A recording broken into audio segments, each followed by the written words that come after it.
Attribution. Attribution. Hey, let's get to the bottom of it. This time right here, what we're going to get down to is attribution today. We are going to be covering models. We're going to be covering sciences. We're going to be understanding how it actually works, why most people do it wrong, why ad agencies have absolutely no interest in actually giving you high integrity pieces, why most business owners don't actually understand how to use it properly, and what you can do right now to start winning at your business and stop lying to yourself, because you know who doesn't care about your lies? It's Uncle Sam, your finance department, your customers, your fulfillment department, your credit card company, and your paychecks and your HR. They don't care about your lies. Let's get to the bottom of attribution today. All right, so attribution, first off, what is attribution? Attribution is the idea of what happened because of the money that we spent, or what happened because of any effort, right? What can we attribute to this specific endeavor?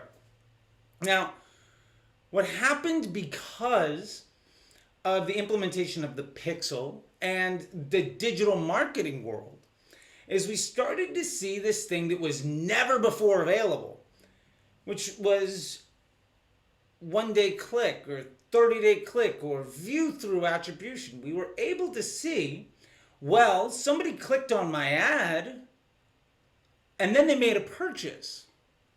Well, that was something we had never been able to do before. The real world version of that is to say, well, my salesperson talked to you, that salesperson should get the commission.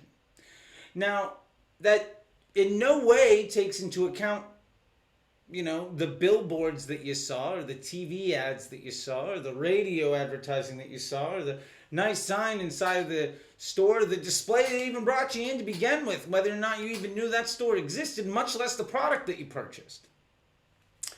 So the idea here is, a couple decades ago, we introduced this idea of attribution in digital advertising, and there's several different versions of it. First click, last click, multi-touch, a lot of these things. Now, I'm going to bust one thing right here.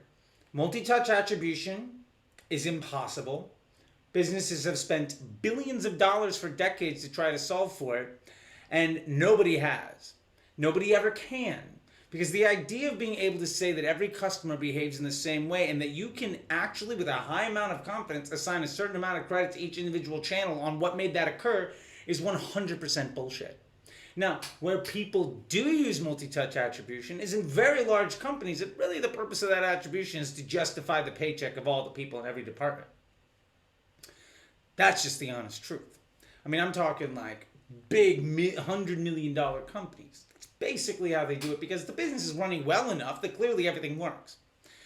Now, where this really lends people astray is advertising agencies really picked up digital advertising. And then what happened is where they were able to say, well, we're going to give it a 30-day window after this click and say that somebody bought into it. And for some reason, that became a very standard thing.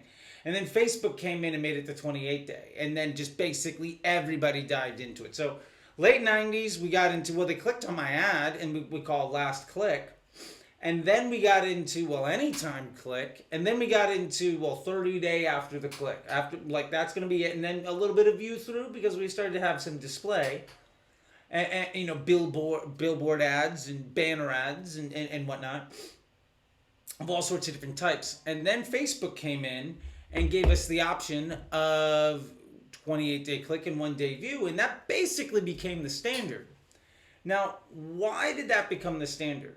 So, the idea that if somebody clicked on an ad 28 days ago and buys today means that Facebook should get the credit, became the industry standard primarily because a lot of brands did not know how to use Facebook. Like, I remember when the idea of advertising on Facebook to promote a band was fucking crazy. There's a video you can watch right here about how we actually, invented the idea of social gifting. Where When 100 Flowers wanted to spend $100,000, but you couldn't do anything on television, print, or radio, which was ridiculous. Like, what are you supposed to do? So that was a whole thing. And so there's you gotta remember that there was a point in time when this was brand new. So basically what happened is, again, ad agencies came in and said, okay, well, we got an email going and we got this Google thing going.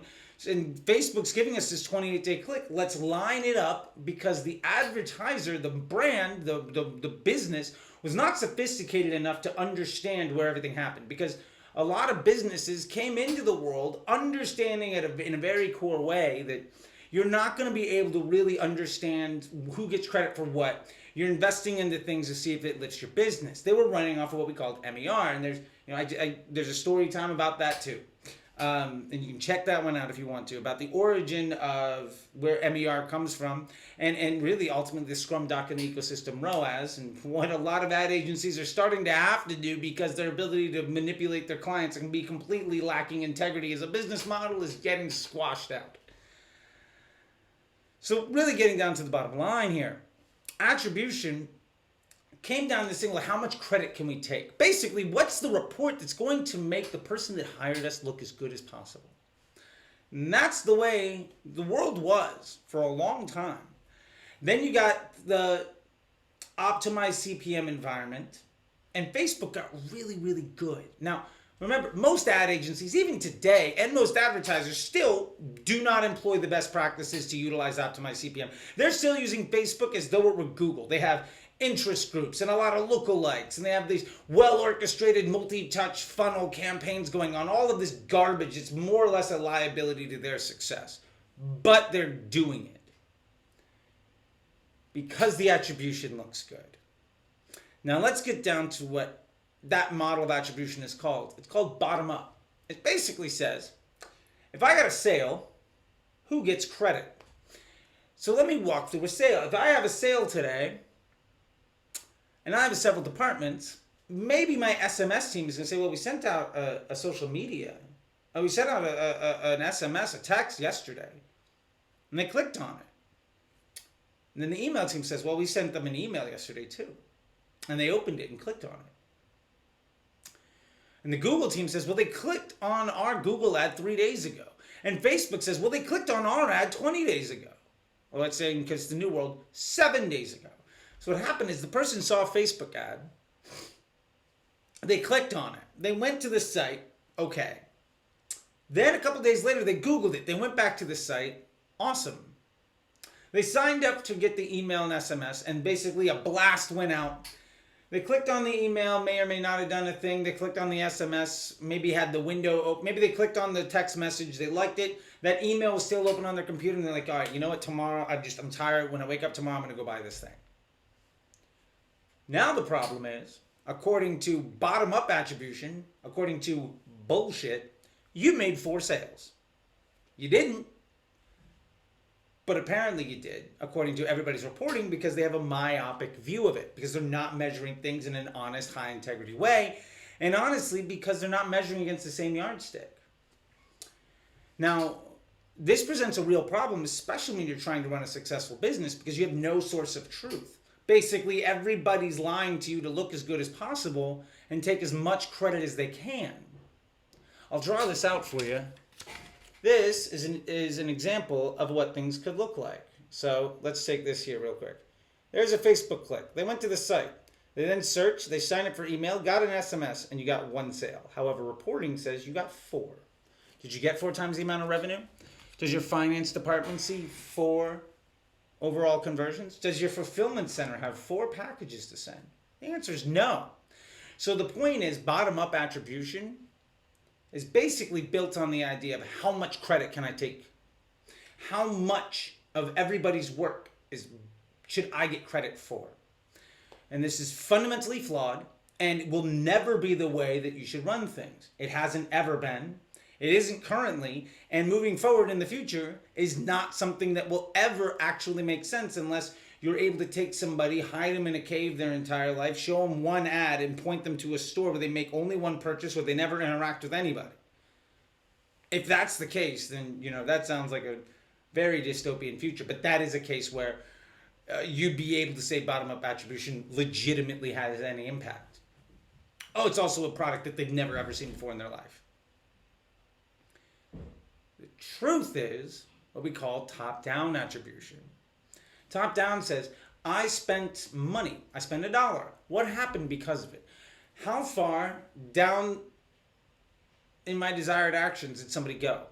And then you start running into your businesses where you're starting to optimize based on legitimate business metrics, and you're saying, okay, um, let me get better at doing that thing. So let me get better with Facebook to drive a really decent quality customer in, right?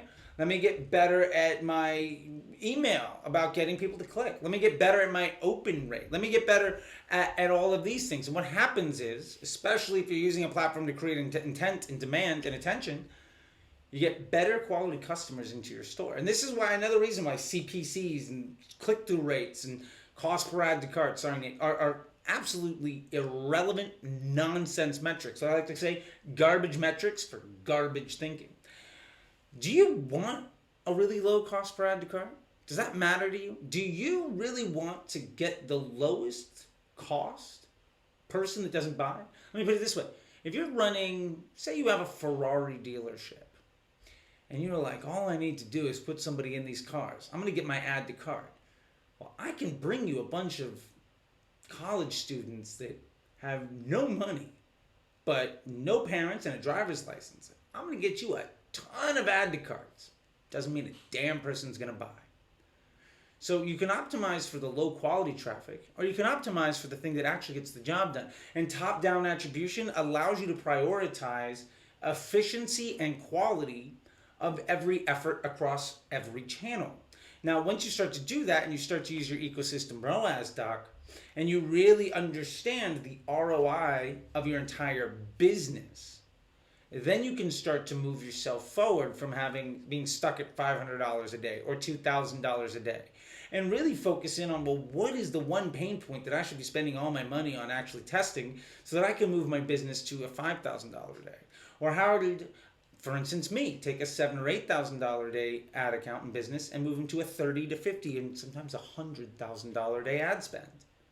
I've done that repeatedly, following the same process that is basically set in stone by business practices which are at least decades and probably centuries old. I don't know. I learned it in business school. I'm sure that came from something that some smart person took off of some other smart person that took off of some other smart person that probably dates back down hundreds or thousands of years. The bottom line is, you cannot in any way ever know who gets credit for the sale. What you can do is hire better salesmen. I hope that helps. Anyway, if you like what you're seeing here, please subscribe there. And if you want to see more stuff, apparently YouTube thinks you should look at that one. Until then, see you.